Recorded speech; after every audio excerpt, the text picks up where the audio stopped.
Welcome back to More Than a Therapy Couch. I'm your host, Tiana, and I'm here with my co-host today, Zachary. Today we're here with a experienced therapist from Tree of Life Counseling Center, Tara. Hi, how are you? I'm good. How are you?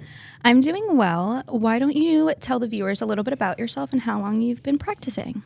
Okay, so obviously my name's Tara. I've been at Tree of Life for about 2 years, but I've been practicing for 5. I mostly see couples and young women.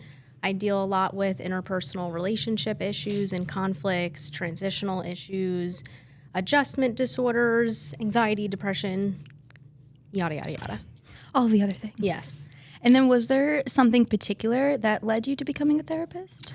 Yeah, so actually when I was in college, I was struggling pretty badly with severe anxiety, but I didn't know it was anxiety. I remember I went to a therapist's office on campus and they were like, yeah, so most times people don't constantly think other people are talking about them. And I was like, That's not a normal thing? that's not, no, you're lying. I was like, you need to mind your own business, actually. So after going to see my own therapist for a couple of months and how it like completely changed how I interacted with people, my relationships improved. I was getting my bachelor's in psychology and didn't really know what I wanted to do next. And then I found family, couple, and marriage counseling just through Googling, and systems theory really piqued my interest. Oh, the rest is history. And the rest is history. Welcome to More Than a Therapy Couch, the podcast where we go beyond the walls of traditional therapy sessions. I'm your host, Tiana. In a world that's constantly changing, so are the ways we navigate our mental and emotional health. We're here to embrace the notion that healing and growth extend far beyond the walls of a therapy room. Throughout this podcast, we'll be joined by a diverse array of experts and everyday individuals with compelling stories to help bring awareness to whatever you may be facing. We'll unpack the complexities of the human experience, tackle taboo topics, and challenge the stigmas surrounding mental health.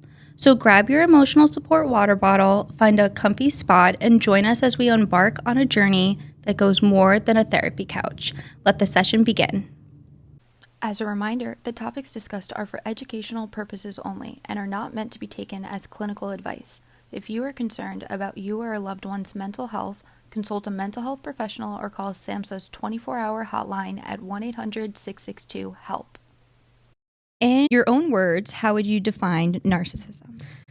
Okay, so I feel like narcissist has been a buzzword recently. It's all over Instagram, all over TikTok. I can't even count how many times clients come in and they're like, I think I'm a narcissist. I've watched a video on TikTok and I've diagnosed myself. I'm like, okay, well, let's go through it. So to be clear, we all have narcissistic qualities. It's normal. I don't think I do. Oh, Mr. Perfect over here. And that's an example of a narcissistic quality. But we all have narcissistic qualities. We also live in an individualistic society, which teaches us to worry about ourselves. Mm-hmm. So it's pretty common that like selfishness and narcissism get pretty confused. However, narcissistic personality disorder is a diagnosable condition that has a set number of characteristics that can only be diagnosed by a licensed clinician or a medical doctor. Mm-hmm. So if you are interested in reading about them, you can look at the Diagnostic and Statistical Manual of Mental Health. Mm-hmm. It's the 5th version right now, but if you want, we can kind of go through some of the characteristics right now. Yeah. So some of them would include a grandiose sense of their own importance. So someone who you might describe as egotistical, expecting special treatment or exemption from rules, needing to be the center of attention, boastfulness, failing to understand the needs of others, being hypercritical of other people, and being easily offended or hurt. These are the type of people that like you give the tiniest little bit of criticism and they blow up. Like they cannot accept accountability for their own behavior. A lot of times they will also display really, really low self-esteem. So that might sound crazy because when we think of narcissists, we think of somebody who thinks they're the world. But actually, that's kind of a cover-up for the intense guilt and shame that they experience underneath that all. That's why criticism is so sensitive to them, because it removes the facade from what they're trying to perceive. It's all about image, being image-oriented. They're typically very obsessed with how they look, and they might kind of self-groom constantly or be very critical of your appearance. But it's stemming from like a low self-esteem. Mm-hmm. So those characteristics you said before, is it like kind of like do you weigh all those, in a like together, or would you say you need all of them? Yeah, when it comes to personality disorders, you're looking for specific patterns. So like everybody can be boastful, right? Like everybody can be hypercritical. But what we're looking at is like, this is a pattern of behavior that doesn't really cease really in any circumstance. Anytime they're problem solving, interacting with people, working, any faction of their life is going to be consumed by these personality characteristics, and you'll see it displayed across a long period of time. The thing about personality disorders is they are what they say they are. They're disorders of the personality. It's not like anxiety where medication may help or coping skills. Like this requires insight to understand how their personality characteristics developed, and there's necessarily no treatment for it. Absolutely. If some of the things that you just mentioned kind of resonate with whoever's listening, I think the first steps to that is like, okay, acknowledging that like maybe you kind of like should talk to someone kind of about what's going on. And if you're not sure, if you do fall in this category, think about like the people that are in your life and like assess like your relationships with your family, with your coworkers. When your boss gives you criticism, are you like, what the hell? I didn't know that. Or is it like, oh, okay, thank you for letting me know. I'll make sure not to do that next time. Exactly. Like if you were to criticize a narcissist, what you'll often hear is like, say you're a narcissist and I'm criticizing you on something you did at work. And I'm like, Tiana, you really need to focus more on the details. Like you're slipping. Something you might say back is like, well, it's not my fault that so-and-so isn't doing their job. It's basically everyone else's fault all of the time. Yeah. But do narcissists know? Like you mentioned before, people come in and they're, oh, am I a narcissist? Would an actual narcissist know, or can they acknowledge that they are? Typically not without intervention. Okay. If they, for whatever reason, decided to come into therapy, maybe for something else, which I would kind of say is less than likely, just because they're going to be like, I can solve all of my problems. It's everybody else's issue. Right. Exactly. Or you'll like, as a therapist, I'll have clients come in who like, anytime I try to redirect a conversation to get them to take accountability for their own issues, they can't. And it's not that they're being difficult or they're unwilling, it's that they're incapable. And it's like they just don't understand. Exactly. And it's almost like trying to judge a fish on how well it climbs a tree. It's not going to work. No. Good analogy. I have a master's degree, so. Narcissist. So one of the other things I did want to get into about narcissism is that there are different types of narcissists. Oftentimes what we hear when you hear narcissists on TV or when they're talking about it is that we'll hear about violent or dangerous behavior. You don't have to have narcissistic personality disorder or NPD to be obviously violent or dangerous. And not everyone who has NPD is going to be violent or dangerous. But there are 5 different distinct categories of narcissists. They are overt narcissists, covert narcissists, communal, malignant, and antagonistic. Number 3 or 4? 4. That was 4 for the viewers at home. So overt narcissists are the people that you are going to be able to identify pretty easily. They're very obvious about their behavior. They're kind of the people that you meet and within a couple of minutes you're like, wow, I kind of hate them. And I don't really know why, but they're like rubbing me the wrong way. Like they might be like the loudest people in the room. So if someone, I guess this could, I don't want them to know, but if someone's always like, oh, my house was, $1 million. I just got a new car. It's, and everything's about like money and how wonderful they are and everything they're doing. That's overt. It could be, yeah. Okay. It's hard to tell like Yeah, you can't really diagnose. Right. And like that would be like a narcissistic characteristic. And then in order to qualify for that NPD diagnosis, it would have to like follow that set. You would of have to see if criteria. if that person fits anywhere else in that category. Sweet. The covert narcissists are less than obvious. A lot of times people go through life and don't even realize that they might be a covert narcissist or that you are dealing with a covert narcissist. But these are the people that are like pathologically passive aggressive.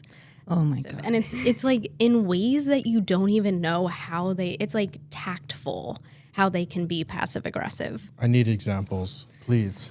So for an example might be like you walk into, I don't know, a family member's house and you're like, oh my gosh, like I love that painting. Where did you get it? And they might say things like, oh, well, I got it from so-and-so. You know, it doesn't look anything like yours. Oh. And you're just like, what? Like, what are you talking So about? I had a family member in my life. They would always constantly say to my mom, oh my gosh, it's so great to see you. You look like you gained some weight. Oh, nasty. Yeah.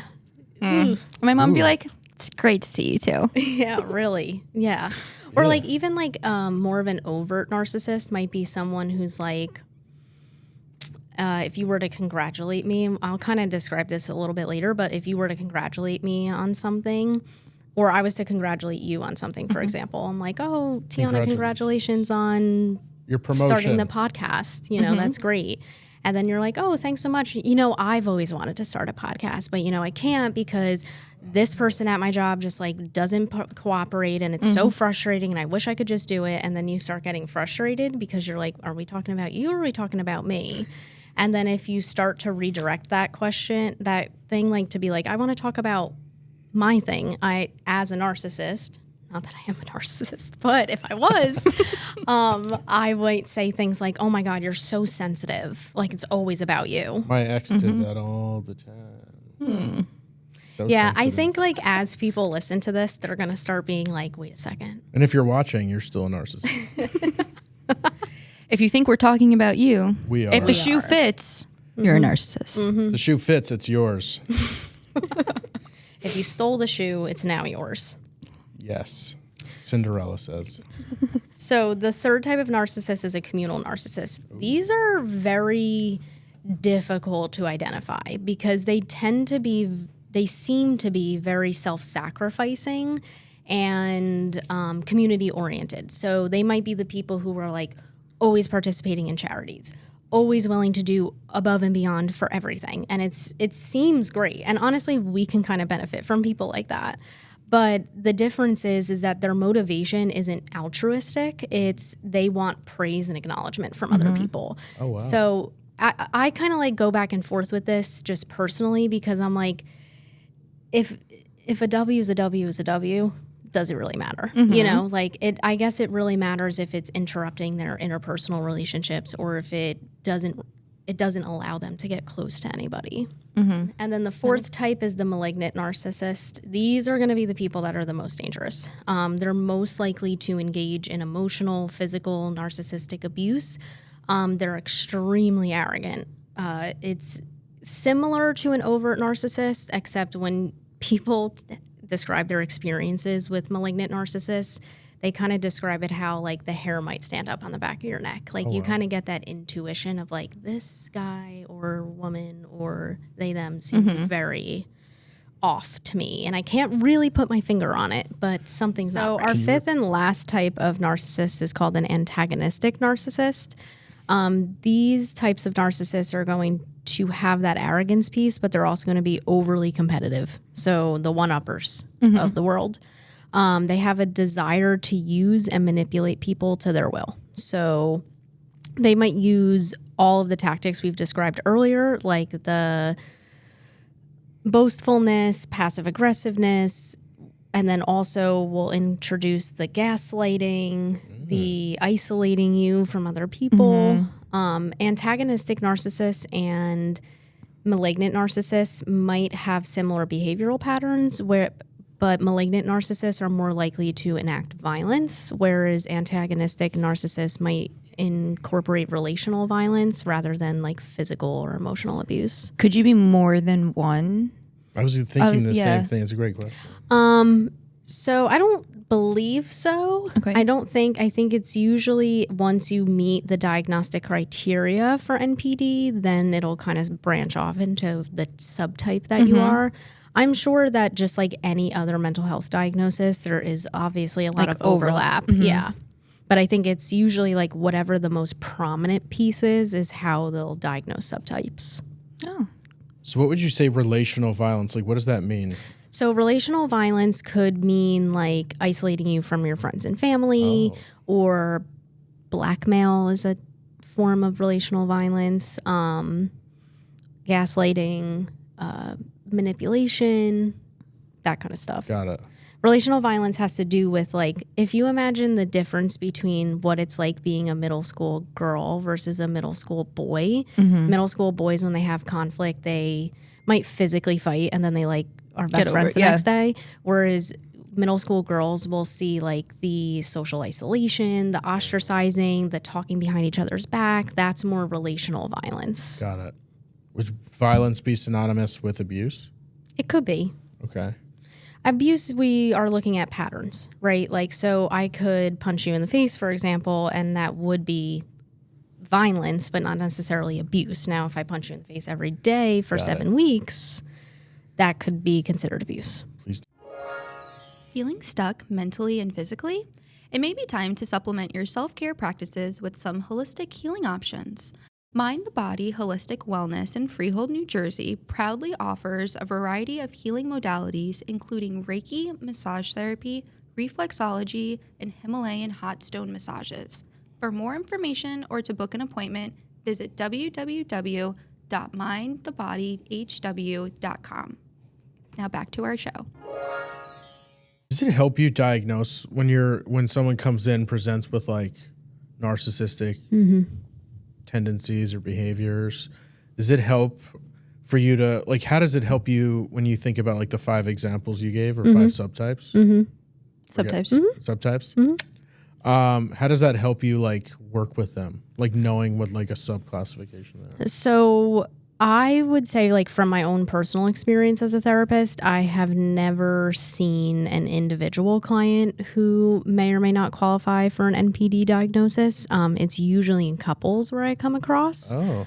Because it's the easiest way to get someone with NPD into therapy because they think it's all your fault, right? And I find that a lot of times when I do have a person in a couple session who has or may qualify for NPD, they highly expect me to agree with them all of the time. And when I don't, I'll catch attitude.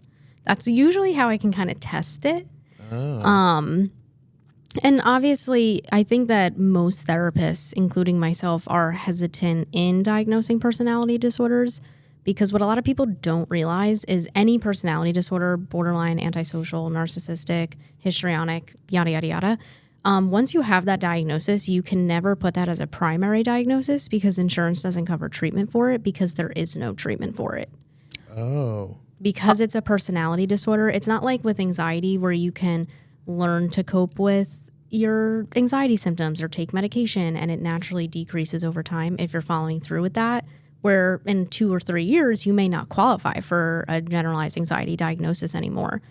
Once you get diagnosed with personality disorder, if it's correct, you will always qualify for that diagnosis. Wow. So even if it is part of the treatment plan, it has to be a secondary or a tertiary diagnosis because you cannot create a treatment plan and then expect insurance companies to reimburse you for that treatment. Love insurance. So that leads me to another question, and I don't know if this is something that we'll talk about a little bit later on, but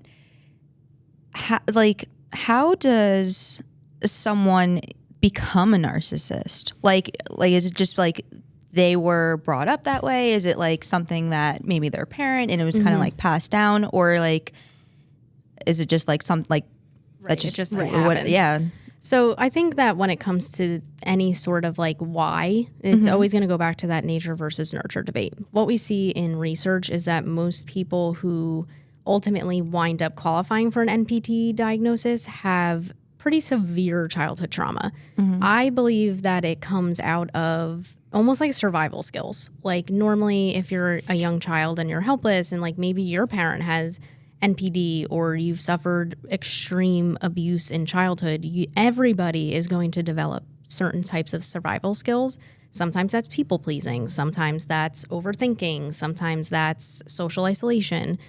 I think that it just so happens that these people develop these skills to protect themselves because, like we talked about earlier, we have this surface level arrogance, egotistical behavior, can't take accountability for anything. But then underneath that, it's being motivated by intense feelings of shame and low self-esteem and low self-worth. So if you were able to like work on your self-esteem, would that kind of alleviate those? It could help explain, it could help build insight to the behaviors, but that doesn't necessarily mean they'll change. Interesting. So I guess I have a question then to jump back on something, you know, you mentioned couples therapy or couples counseling. What would your advice be to someone whose partner, you know, when they come to you, what would your advice be to someone whose partner is like clearly exhibiting like narcissistic behavior? Well, I guess that really depends on what that person's goals are, right? Because as a therapist, it's not my job to tell you what I think is right. It's my job to help you get to where you want to be. Am I going to be honest with them about the dangers of dating somebody or being in a relationship with or continuing a relationship with someone who has NPD? Yeah, I'm going to give them the warning signs of like it might lead to low self-esteem. It may lead to X, Y, and Z. You may experience emotional abuse. I think it's all about what that person really wants to do because the reality of it is we love who we love. And sometimes that's really good for us and sometimes it's really not. And unless that person is willing to see the person they're dating for who they are, it's really just going to be educationally based. So I know you gave a few examples of what narcissism is. Is there any other type of example that you would be able to give, and what would those kind of like look like? Sure. So I know we talked about like the boastfulness, but I kind of want to talk about it in like a relational type of way. Okay. So like say you and I are dating, right? And I'm a narcissist and you're non-narcissistic. And we paint a living room together. And you paint all the trim and I paint the wall. And we probably split the workload 50%. Now, I might be like, wow. Or you might, I keep forgetting who's the narcissist here. True narcissist. Let me just assume the position. So you might say to me like, oh, I'm really proud of the work that I did on the trim. And I might be like, yeah, but you have that little spot up there that you didn't do that well. And did you see that spot over there? Meanwhile, you did that little thing and I did all of this. So it's like they literally cannot acknowledge what you've done while they're overemphasizing the work that they have. Absolutely. I feel like I'm reliving all these examples in my head. Absolutely. I don't know what you're talking about. I have no experience with narcissists ever.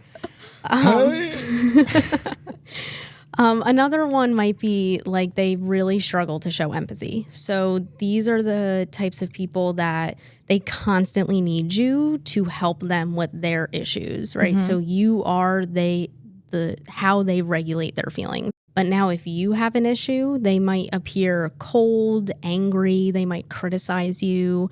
I'm the narcissist again. I might have a small issue at work and I go to you and I'm like, you know, so-and-so is talking about me and you might be like, oh, that must be really tough, like providing empathy for me. And then you come to me and you're like, oh my gosh, like my friend passed away. And I might be like, oh, okay. Can you come to the funeral with me? Well, if I'm not busy that day. Like it's very much like they take up a lot of space and they do not allow you to take up any more than like the tiny little box that they want you to be in. Yeah, it's like whatever they want and whatever they want, they will try to do what they can to get there. And anytime you try to create more space, they're going to take that as a violation of the agreement of the relationship that you guys share. So when you set boundaries for yourself to be a better person, that's when they start to push. Which actually brought me into my next example was they will repeatedly cross your boundaries. So if you establish a boundary, they're not only going to view it as a violation, but almost a challenge. So I had a friend years ago who was dating somebody who definitely could have met the qualifications for MPD. And when they would be physically intimate, they would record it on her phone because that's what she felt comfortable with. He kept asking her to have it sent to him, to have it sent to him, to have it sent to him. She said no, she wasn't comfortable with that, didn't feel right. One day she happened to check her deleted messages on her iPhone, and he had sent the video to himself and then deleted it. So from then you her could message. see. And that's of course, if dirty. you go in your deleted message, it's like, oh, why is the person that I'm dating and most recently deleted? I always keep those messages. Exactly. And then when she confronted him about this, it was like, well, you never let me do any of this stuff. It's your fault that I sent it to you, that I had to lie and go behind your back. Oh, wow. Total. That is so much gaslighting. Holy crap. This is where the boundaries set. Yes. Boundaries set. This is where the boundary is set, and I'm going to repeatedly jump over that. And when I do that and you get upset, it's going to be your fault that you're upset because you shouldn't have had that boundary to begin with. And then, of course, you know, if she reacts and acts a certain way, it's, well, you see, you're crazy. I think And eventually, it's like, dude, I'm acting like this because of what you did. well, eventually you feel like you just have to scream because it's the only way you could be heard. Yeah. And you act like a lunatic. I've acted like a lunatic. I've because I'm acted like a lunatic too. I've I'm like, never you're not once listening acted like to a me. lunatic. I'm not. Yes. Never, ever. That was sarcasm. It wasn't. But no, it's tough. And I feel like when I've been in that personal situation, it's always like, I feel like disgusting. I feel like this trash person, but it's just like, I don't know how else to like share Yeah. my feelings. It's wild. And, you know, gaslighting is going to be a huge part of this, and we are aware of what gaslighting is. I would go over the definition one more time for I think the that's a viewers. really The definition that abused you term. Oh, it is. That's what I was going to say. The definition that you guys see on TikTok and Instagram and all of that, it may not be correct. Yeah, it is. You think it is? Yeah. Yeah? That's gaslighting. Oh my God. And there's the example right there. And our host was just gaslighted and live. Gaslit. You were oddly like very good at It it. was very good. I was like, wait. You made me double. I was you like, made me double Tiana gonna guess guess it myself. right now? Now she's gonna start screaming at you on the podcast. Right. So gaslighting, for anybody who doesn't know, is a way to manipulate someone by making them question their own sense of reality. So, for example, Literally what I just did. yes. For example, how I literally just agreed with both of them about how the definition of gaslight or the way it's portrayed on social media isn't very correct, and then completely changed it up and made it seem like they're the crazy ones for thinking that I said something differently. I didn't even realize I got gaslit too. Yeah. I was like, really like, I thought I did a lot of work on this with my Like, therapist. Got to go back to the drawing board. Also, like in a more, I think like that's a very obvious way of doing that, right? I think in a more passive way that being gaslit could look like is, let's say I'm upset about something, so I tell somebody in my life, a relationship that I have, like, hey, you know what? Like, I'm really upset that you did that the other day. Oh my God, are you on your period? You always get like this when you're on your period. You always accuse me of things like that. And then you kind of start thinking like, do I?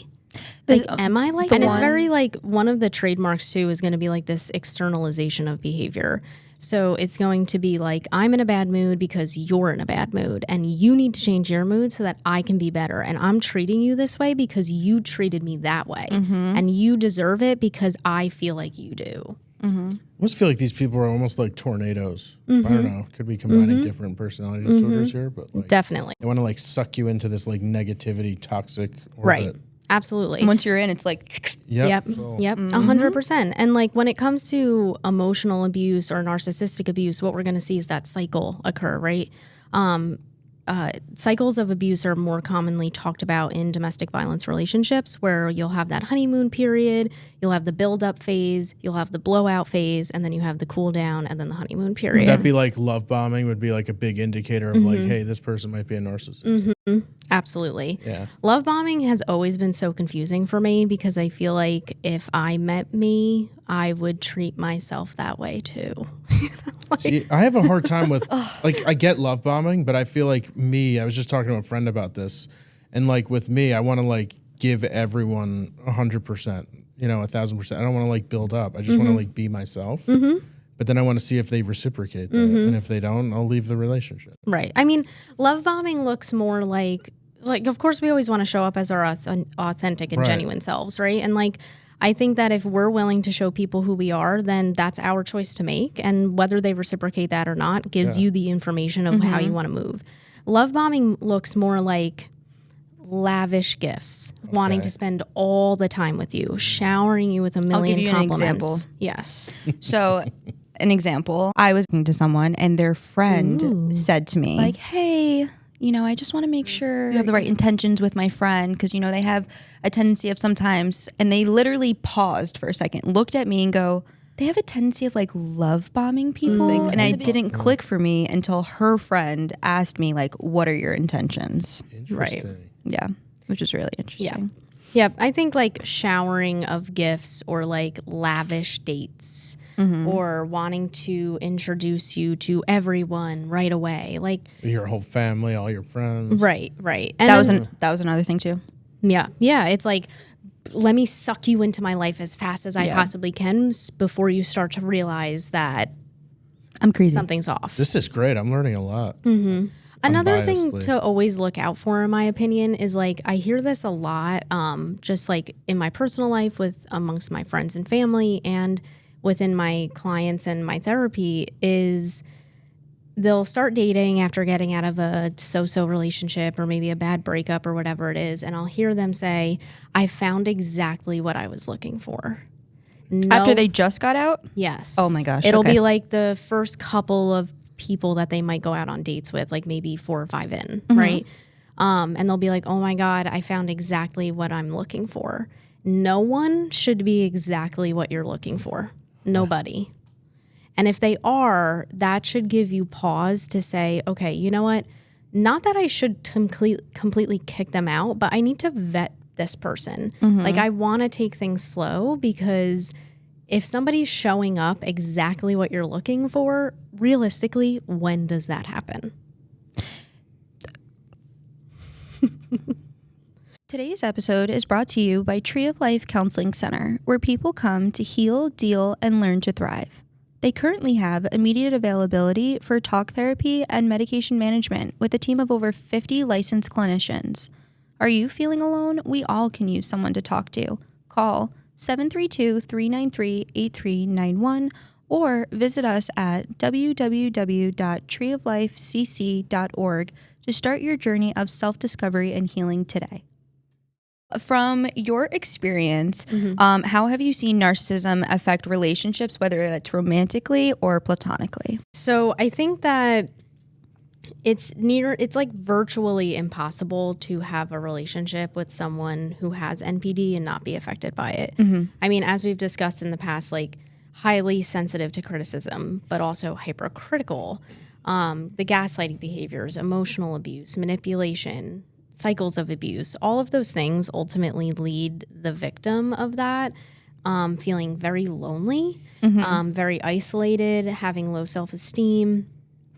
What I think also can happen is you can't really feel close to them. Like, their closeness is surface level, and it's a source of ego for them in a sense. So you might be trying and feeling this, like something's wrong and I don't know how to fix it. And they keep saying it's me. So I keep trying. And every time I reach the top of a mountain, there's a higher mountain. And that's intentional. They do that. They make you jump through hoops to feel close because you can't. And it also provides them with a sense of like an ego boost or confidence boosting, or really just being a source of energy for them. I think that repeated gaslighting behaviors obviously can also lead to that self-esteem, confusion about your own identity. I mean, it's by definition you questioning your own sense of reality.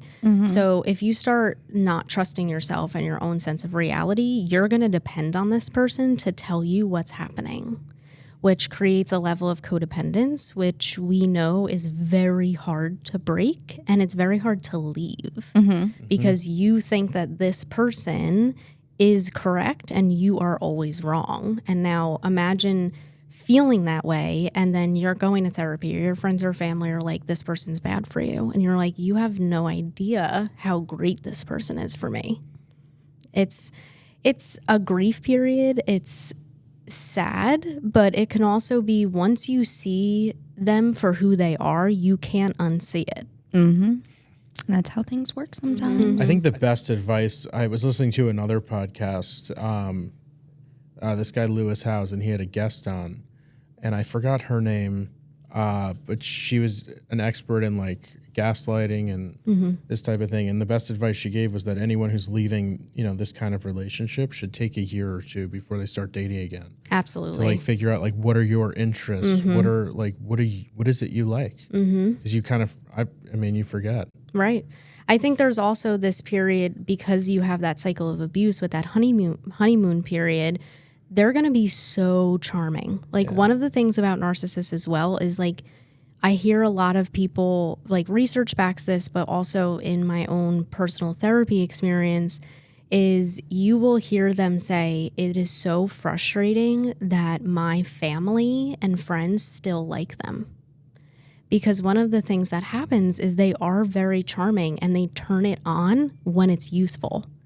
So it's they know when to bring out that charm. And it's another way of kind of gaslighty behavior, because it's just manipulation. Because it's not the real them, yeah. Yeah, and they're terrible in front of you, but then your family or your friends are like, what do you mean? Like, he seems or she seems pretty great. Yeah. Like, they're always nice, bringing gifts. There's the love bombing, right? All of that stuff. So I think that it's really all-encompassing, and it really does require a lot of insight and willingness to be very, very uncomfortable. The other thing about it, too, is that it really affects your future relationships if you don't take that time, because this person has this charming behavior, so when they know that you're about to back out, they're going to throw on the charm. So going forward, like let's say that relationship ends and now you are trying to date or you're trying to meet new people, you're going to really question other people's nice and genuine gestures out of fear of being manipulated again, which can be really confusing.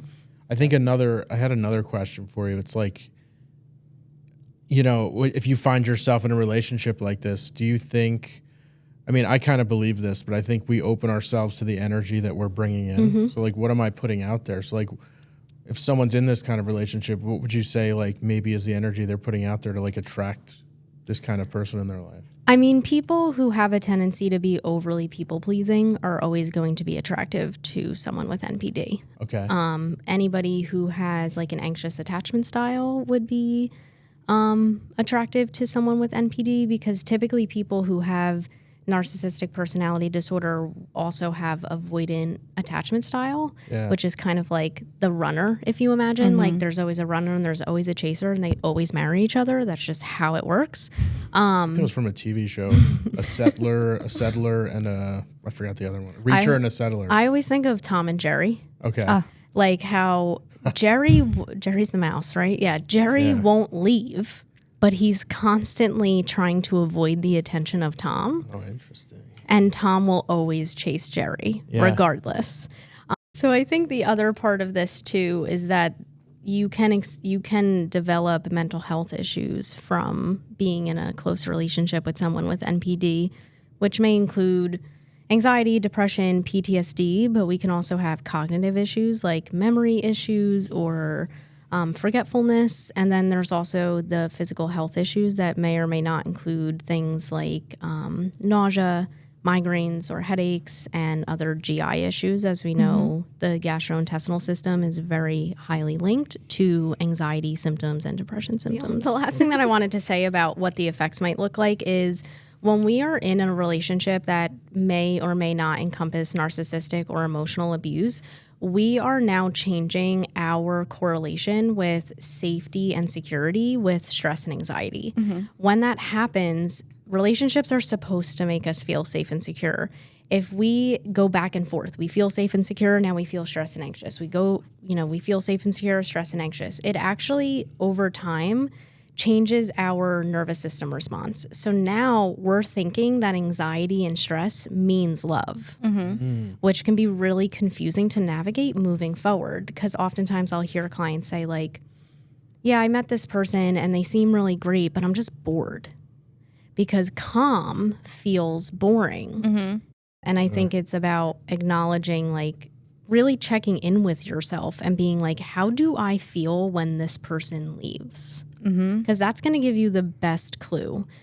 And also, we can convince ourselves of anything, right? So I always tell my clients, and this is something that I do as well, is like, if I'm going out on a date with somebody, if I'm meeting up with a new friend, if I'm feeling kind of weird about something, or I'm meeting up with somebody, as soon as I get in my car after that's over, I kind of do like a mental checklist. How do I feel right now in this moment? Good idea. How do I feel? Because that will be truthful. If you, every time you hang out with a certain someone, like you get home from work and you're like, oh, finally, peace and quiet. Why the hell are you still friends with that person? Right.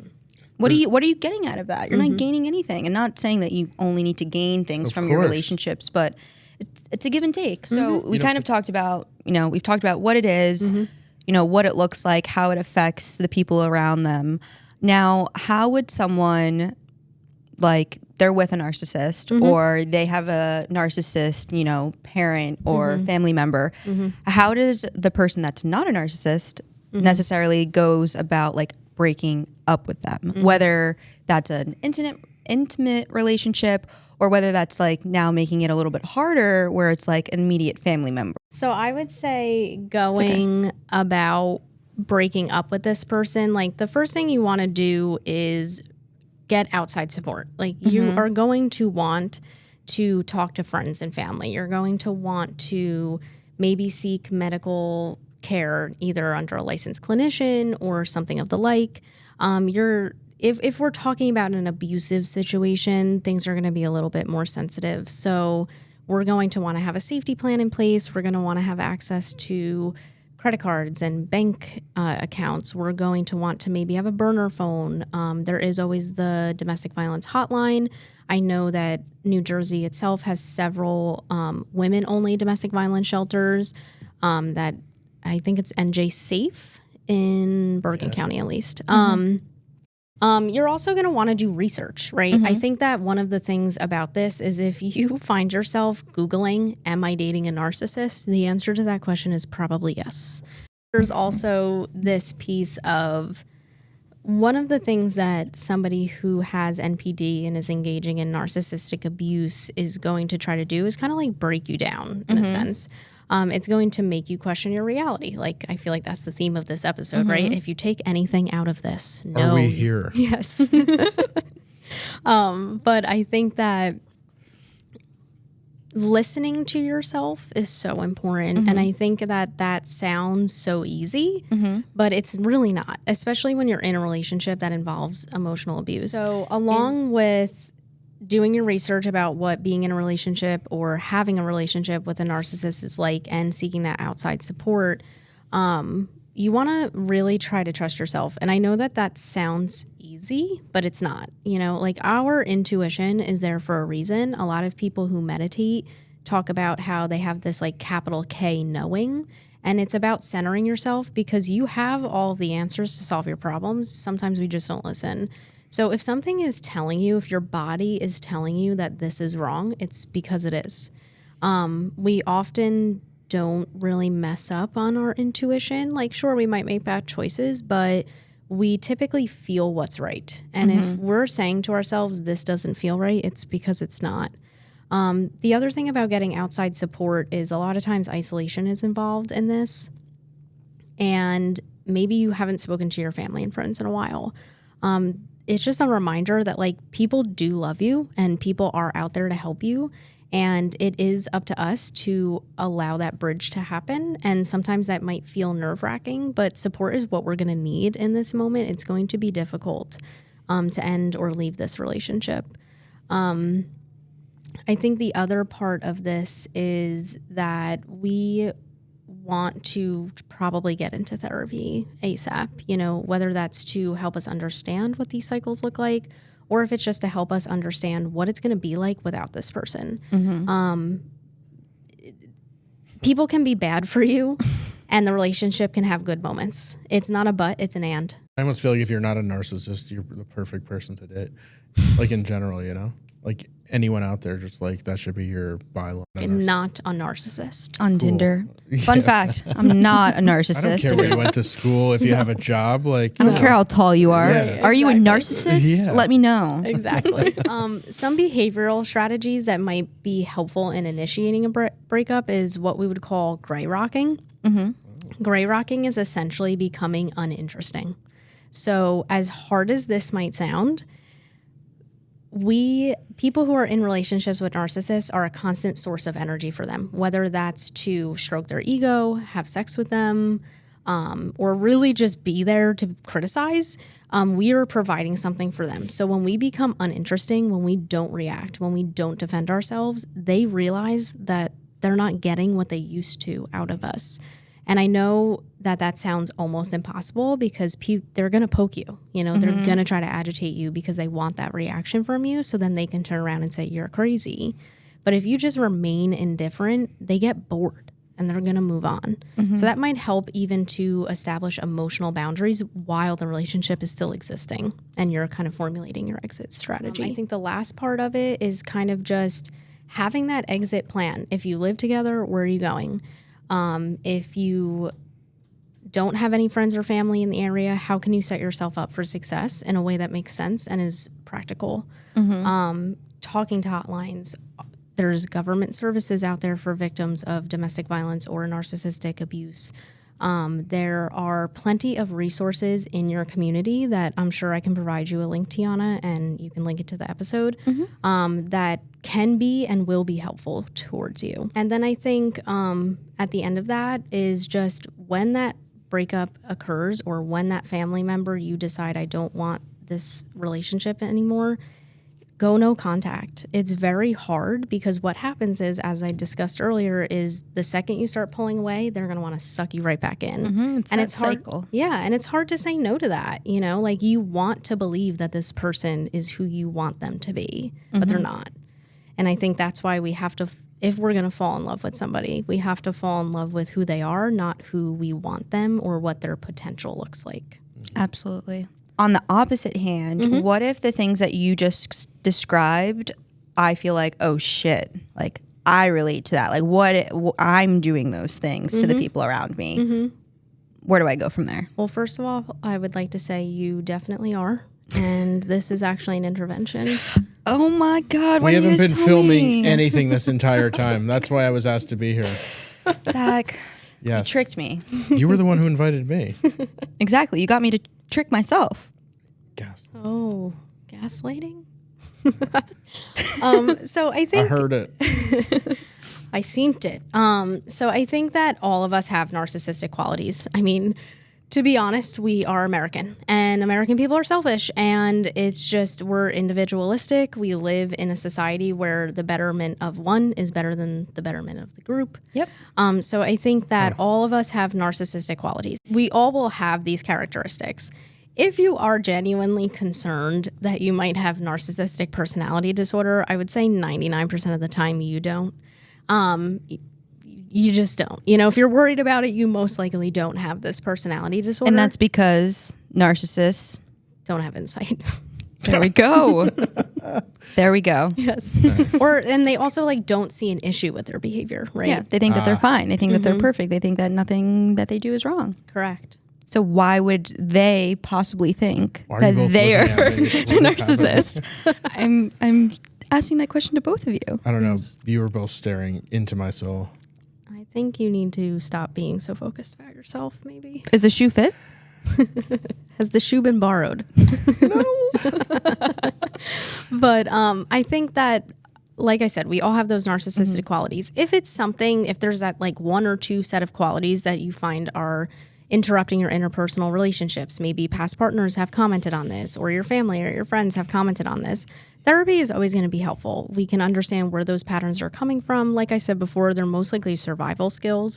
So what is it that we're trying to protect ourselves from, you know, and how to dismantle those behaviors, understand them a little bit better, and hopefully correct them. And if not, learning how to communicate about them effectively.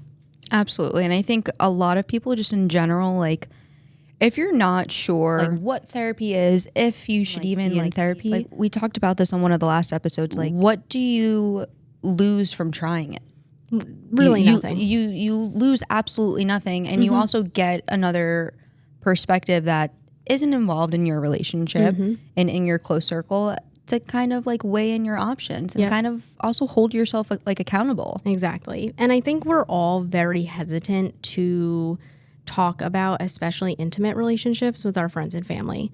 For whatever reason, we will trust our friends and family with every single aspect of our lives to give us advice. But when it comes to our partners, if they're like, we hate them, they're like, you're lying. You just don't see him or her for what I see. A lot of times friends won't even share that because they're so afraid you're going to stay with them. And then, you know, it's like they don't want to tell you the truth because then it's like you'll resent them. Or what if you get back together with that person? There's also another warning sign here that like if you feel the need to keep certain things private and not tell anybody about them, that's a red flag. Definitely. Absolutely. There should be at least, if only one person in your life, even if that's your therapist, that you tell every single piece and aspect of your relationship to, that you need that person to reflect back to you. Because I've been in the position too where like I date somebody and I'm like, oh, everybody likes them, and then we break up and they're like, oh my God, thank God he's not around anymore. You're getting gaslit again? Yeah. And I'm like, guys, what the hell? And so I think after having that experience once, moving forward, I have set the boundary with my friends that like, if I'm asking for your advice or if I'm asking for your opinion, I want your honest opinion. Absolutely. Let me get mad about it. Who cares? You know, like, yeah, I'll get mad at you. You guys have been my best friends for 15 years. I'll get mad at you for 3 days, then I'll get over it. Like, I'm not going to cut you out because you don't like some rando that I'm dating, you know? But I think it's all about like, if you can't be honest, it's because there's something wrong.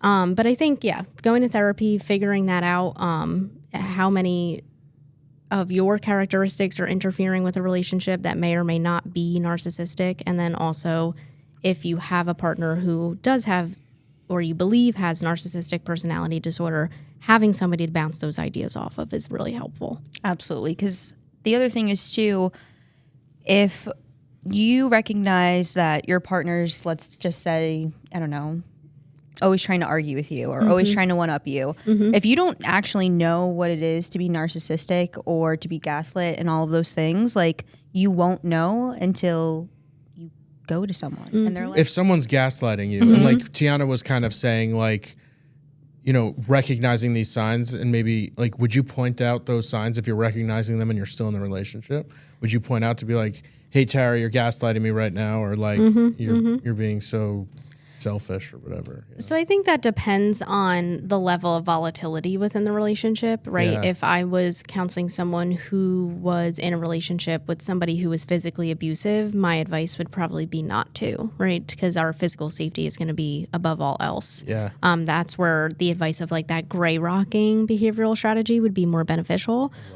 Would I point it out like personally? I know you would. Yes. Yeah. be like, you're gaslighting me. Yeah. Right now. And if it really depends on the structure and the volatility and the tension within the relationship. Yeah, that makes sense. But what I was trying to say before was, if you don't know whether you are a narcissist or you're the one that is being gaslit, like if you're not aware, especially if you're the person that's not the narcissist, of what exactly those things kind of look like, you may not ever know that the person that you're with is doing these things. So like, what if that person's normal because of how they were brought up was like that? But I think that both people have to be like willing and wanting to work on that. I don't know if one person would be able to. No. You can't, as a like a non-narcissistic person, you can't heal the narcissistic person, right? Like from anything. I mean, narcissistic personality disorder, depression, anxiety, like you can't fix somebody else's problems. Like even as a therapist, I can't fix your problems. I can support you along the way and give you strategies, but you got to do the work. Would a narcissist be able to maintain a healthy relationship with family members and a loved one? So I would say probably not. I don't want to say it's impossible. I think that it's going to require a lot of that insight, a lot of therapy and a lot of willingness to change and be aware of what their behavioral patterns are and how it affects other people. I don't want to say it's impossible, but I don't think it's very likely. If you are that other person and you're willing to stick it out, you're going to have to be okay with excusing a lot of bad behavior. And I think ultimately that's when you have to decide, is this the best option for me? How does this affect me negatively? What are the long-term effects of this? And I think that it's very possible to really love somebody who has narcissistic personality disorder. But I think that sometimes the healthiest thing to do for a relationship is to end it. And that might be terrifying. I think that if it's somebody like a family member where it is important for me to have a relationship with my parents, for example. Not that I think my parents are narcissists, but we'll beep that out.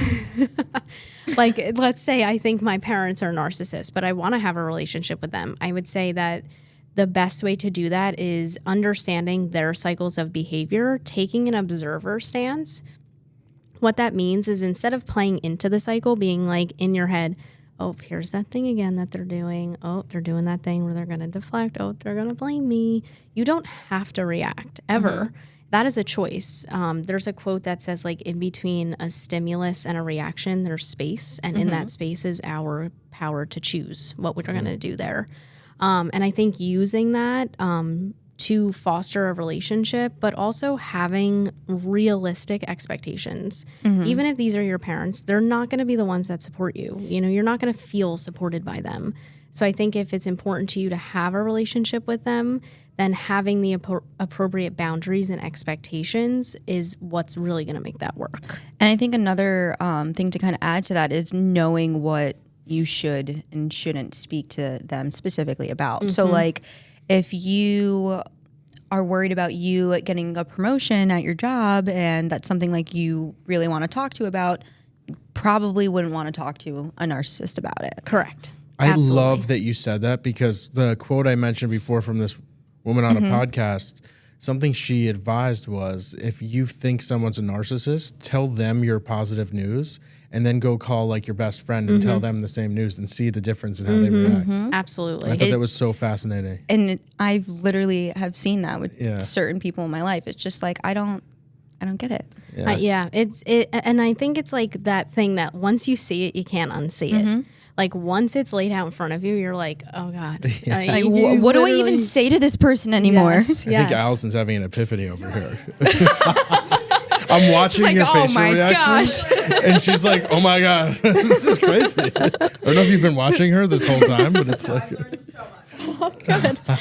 But I think not to call you out, I'm sorry. Just as like a blanket resource, there's this really good book that I recently read called Adult Children of Emotionally Immature Parents. I have the book. I feel like I haven't someone's finished it. mentioned this to me before. I have been I got it a couple minutes have ago. been plugging this book any chance I get. I think you told me about Yes, I have told everyone about this, but I love this book so much. Even if you don't believe your parents are emotionally immature, which is a component of narcissism, it's so helpful to read because it helps you identify what emotionally immature people do and say and will act like and will make you feel like. And it just helps you to surround people who are like-minded. Like if you work on yourself to be the best version of yourself, not everybody deserves that. So I think having boundaries and understanding what you're willing to accept and what your deal breakers are is important in any type of relationship, whether that's familial, intimate, or platonic. And I think one thing that I took from that book was, with me specifically, my childhood, my parents were like always working. I was in early morning program, in after school program. There'd be times where I literally would be the last person getting picked up at 6:30 when aftercare ended at 6. And I didn't understand at the time. My mom's was taking the bus from New York, that the bus broke down in the tunnel. Now they have to get another bus and switch over. I didn't understand all of that in elementary school.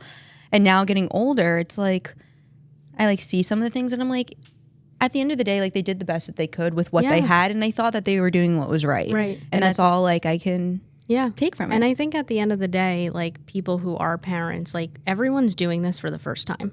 Yeah. Like nobody knows what they're doing, especially when it comes to parenting.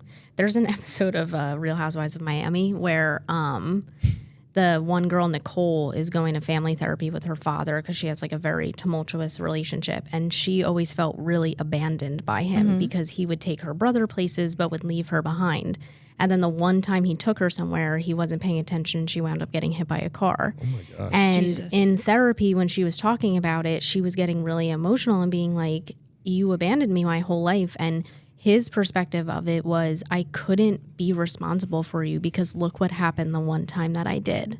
So her interpretation was abandonment and his interpretation was protection. Yeah. So I feel like that's why it's so important to like be in therapy and to have these conversations, because just because our narrative or our brain tells us this thing happened because of this doesn't always necessarily mean that's factual. Yeah. It could be a survival skill. Absolutely. Okay, so the last question that we love to ask everyone who does come on the episode is, if you were stuck on an island and you could bring one book with you, what would it be and why? It would be Remarkably Bright Creatures by Shelby Van Pelt. It's probably one of my favorite books I've ever read. The three main characters are a guy who can't seem to get his life together, a widowed woman who lost her son 20 years ago, and an octopus. An octopus. And you get the narrative from all three of them. It's very interesting. It's very well written, and it is extremely entertaining. Is it a fiction? Oh. It is a fiction book. Yes, it's a novel. I assume because the octopus. Yes. Thanks for sharing your favorite book. Anytime. Does it change every time you read it?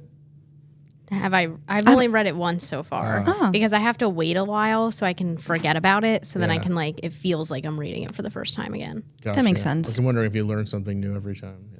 It's cool. Maybe we'll see. I like books like that though. Yeah. That you read them, or like movies like that and you notice things that you didn't notice. Well, thank you so much for coming on today's episode. Of course. Thanks for having me. Yeah. Coming out. Na, I na, want na, the world to know. Time to let it show. I think that was a great way to end it. Yeah.